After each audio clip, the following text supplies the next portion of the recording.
எல்லாரும் நல்லா இருக்கீங்களா? இன்னைக்கான பதிவு தன் வலிமையை கணித்த பிறகே செயலில் இறங்க வேண்டும். இது ஜானகியன் அவர்களுடைய பொன்மொழிகளுங்க. தன் வலிமையை கணித்த பிறகு தான் நம்ம இப்போ ஒரு தொழில் பண்ணுறோன்னு வைங்களேன், ஒரு தொழிலோ ஒரு பிஸ்னஸோ ஏதோ ஒன்று பண்ணுறோம், வியாபாரம் பண்ணுறோம், ஏதோ ஒன்று பண்ணும்போது நம்மளோட வலிமை எதுன்னு சொல்லி நம்ம கணிச்சு தான் நம்ம அதை செய்யணும். ஒரு சிலர் பார்த்திங்கன்னா கடை வச்சுருப்பாங்க, ஒரு இடத்துல கடை வைக்கிறாங்கன்னு வைங்களேன், ஒரு டிபார்ட்மெண்ட் ஸ்டோரோ ஏதோ ஒரு பலசர கடை, சின்ன கடையை கூட வச்சுருப்பாங்க. பார்த்தா திடீர்னு பார்த்தா கடன் மேல் கடன் வாங்கி பக்கத்தில் ஒரு பெரிய கடையை ஓப்பன் பண்ணுவாங்க. அப்புறம் அங்கிட்ட ஏரியா விட்டு ஏரியா பண்ணுவாங்க. அப்புறம் பார்த்தா ஒரு 2 வருஷத்தில் அந்த ஆரம்பித்த சின்ன கடை மட்டும்தான் இருக்கும் அவங்ககிட்ட.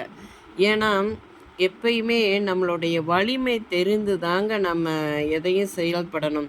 பேராசைப்பட்டு நம்ம லோன் மேல் லோன் வாங்கி லோனாக வாங்கி அதை வாங்குகிறேன், இதை வாங்குகிறேன், இதை செய்கிறேன் அப்படின்னு சொல்லிட்டு நம்ம செஞ்சுட்டு கடைசியில் அங்கிட்டும் கடன் அடைக்க முடியாமல் அதை நட்டாத்தில் விட்டுட்டு தான் வர்ற மாதிரி இருக்கும். பார்த்துக்கோங்க.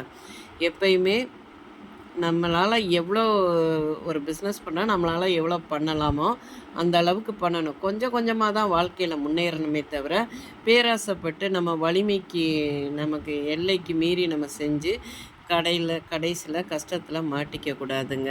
இந்த பதிவு உங்களுக்கு பிடிச்சிருந்தால் பார்வதி வீட்டு சமையலுக்கு ஆதரவு கொடுங்க. ஓம் சாய்ராம்.